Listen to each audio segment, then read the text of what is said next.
Food isn't easy anymore. There's slow food, local food, organic food, free-range meat. What's a chef to do? This is spinach that's wintered over.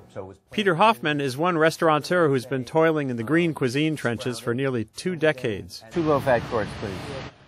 He can often be found shopping New York's Union Square Farmers Market for locally grown ingredients for his restaurants, Savoy and Back 40.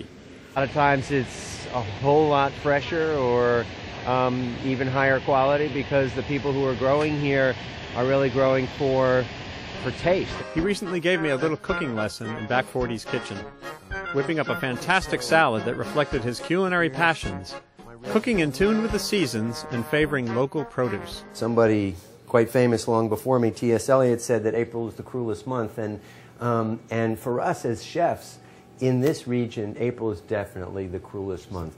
The days have gotten warmer, and you go, where's the food? You know, I want a tomato salad. And it hasn't happened yet. So Peter's remedy is wintered over greens, hardy little salad leaves grown out on a Long Island farm. Throw in a couple of wintertime cellar dwellers, a boiled beet, and Jerusalem artichokes for some heft and crunch. These are the Jerusalem artichokes. Peter's salad is also aided by a confit courtesy of some locally raised ducks. But he does break with the purest of local foodies to bring out the flavor when necessary. We're going to have some citrus in the salad that I'm making for you today with the duck confit.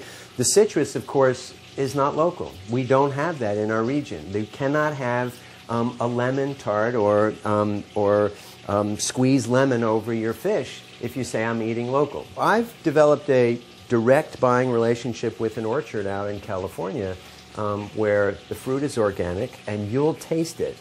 Peter's been committed to local seasonal foods since he opened Savoy back in 1990. But I had to ask how such practices can be scaled up in a world heading toward 9 billion hungry mouths. There's lots of good news. People are making better and better choices and thinking about that. We're doing a lot of things really wrong at the same time.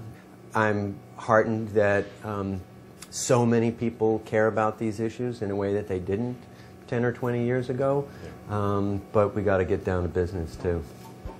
Like many people, Peter is trying to cut his indirect and personal use of fossil-fueled transportation. In addition to sourcing local food that doesn't travel very far, he also schleps his groceries on a special cargo bike. Do I need to be flying my food all over the world? Do I want to continue to participate in a food system where that's what we're doing with our fossil fuels? While Peter takes sustainability seriously, he does say food should also be fun. You know, it's important to play with your food. It's important to touch it and sort of have that tactile experience of it and to taste it as you're going all along the way.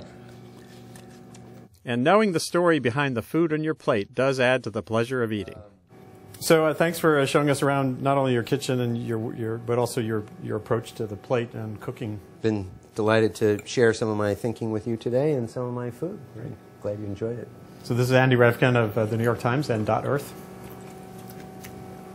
Bon appetit.